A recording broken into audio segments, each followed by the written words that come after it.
Hi, I'm Dr. Ibrahim Skalo-Khumalo.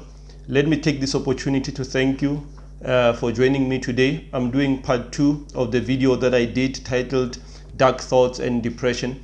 Let me ask that if you have not had a chance to watch that video, please head over to my YouTube channel. It's called Skalo-Khumalo, and watch that video. I think that it lays the foundation for what I'm going to be saying today. So, moving on to today's topic, let me just say, for us to understand what depression is, or how it works, we have to start with the basics. And the basic is to say, what are the causes of depression? What causes people to become depressed? And the answer to that is to say that depression has got, many different causes. It's multifactorial in its etiology. So you've got different life events, different life situations that converge together on a person to cause that person to become depressed. It can be issues that happened way back when you were young, or and then later on in life they resurface and combined together with other issues, or other life situations or other challenges in your life.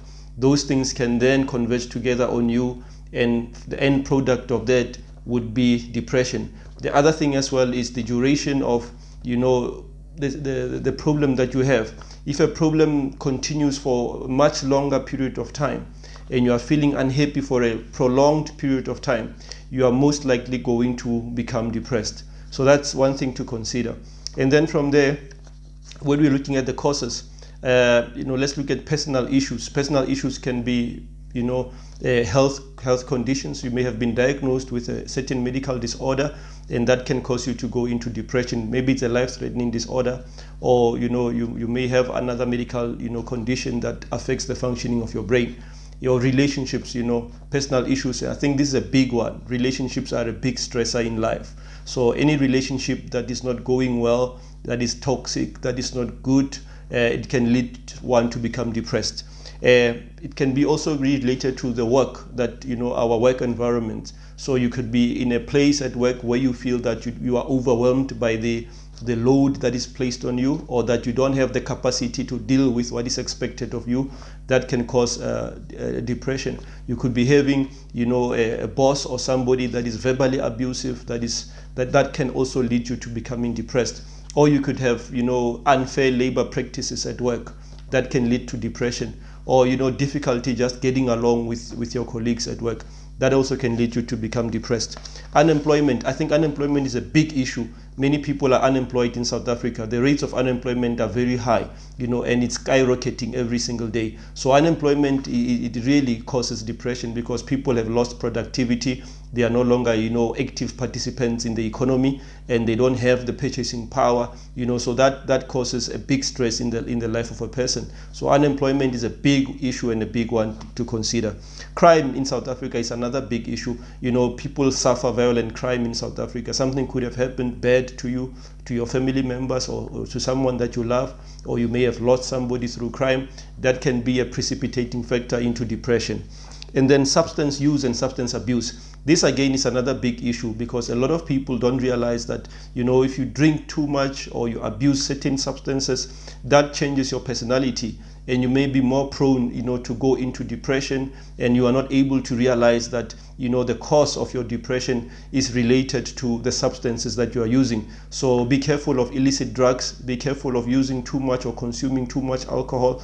Alcohol in moderation is okay, but if you are, you've become dependent on the substance, that could be the issue that causes you to have, mood issues and outbursts of anger and things like that.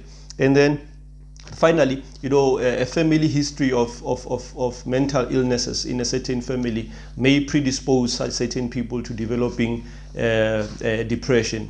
And then I want to move on to the next issue here.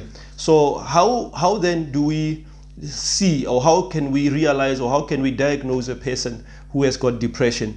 So depression causes the mood of a person to become negative, and in a chronic way, in a prolonged period of time. The person is always sad. So I'm going to give you some of the list of some of the things to look out for in order to help or to see somebody with depression. So the mood, like I said, is negative. Somebody may be always sad. Somebody may be emotionally unbalanced. They have a tendency to cry. The person can become very irritable. You just say small things, someone starts to get angry. So outbursts of anger, temper tantrums, those kind of things also can be a symptom or a red flag for depression. Certain behavioral issues, somebody may be withdrawn, they don't want to participate.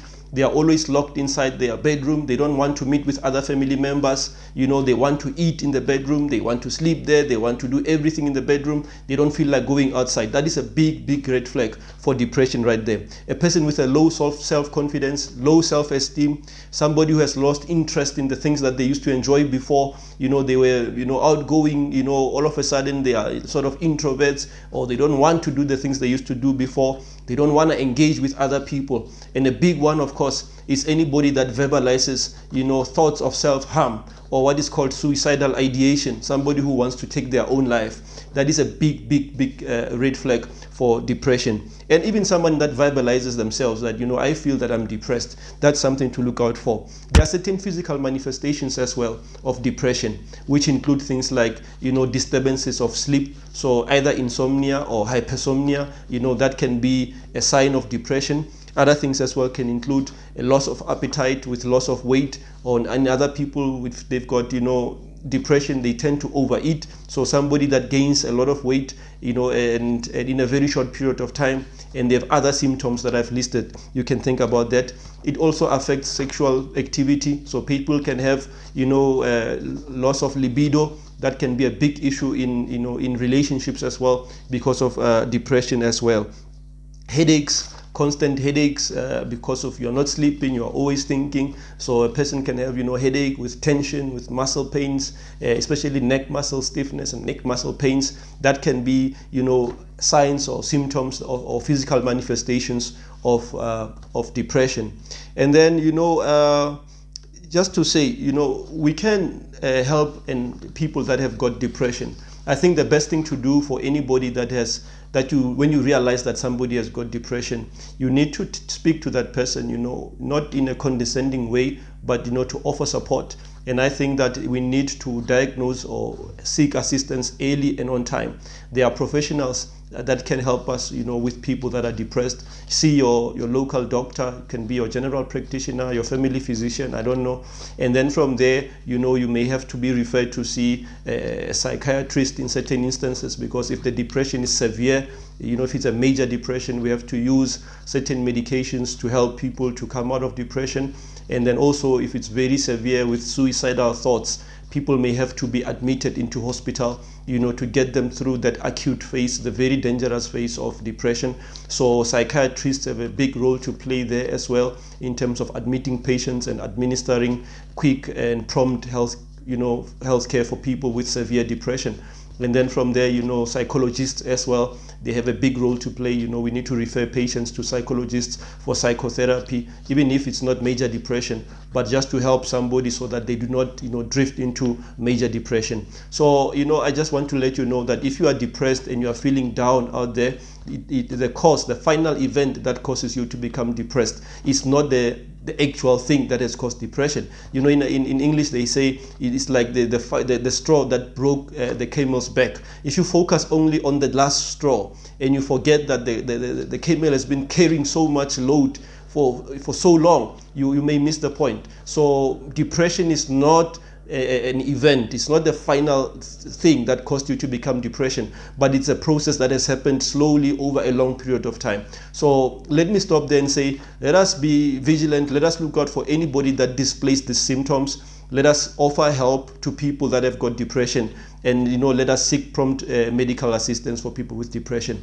And let me just say this to you: if you find this video to be helpful, encouraging, inspirational, please join my YouTube channel, subscribe, and then you will be notified every time I post a new video. And secondly, please share with your friends and your family. And I hope that this video will help somebody out there that has got depression. Let me thank you so much. Hope to see you and for you to join me again next time. Thank you so much. Have a blessed week ahead. Thank you.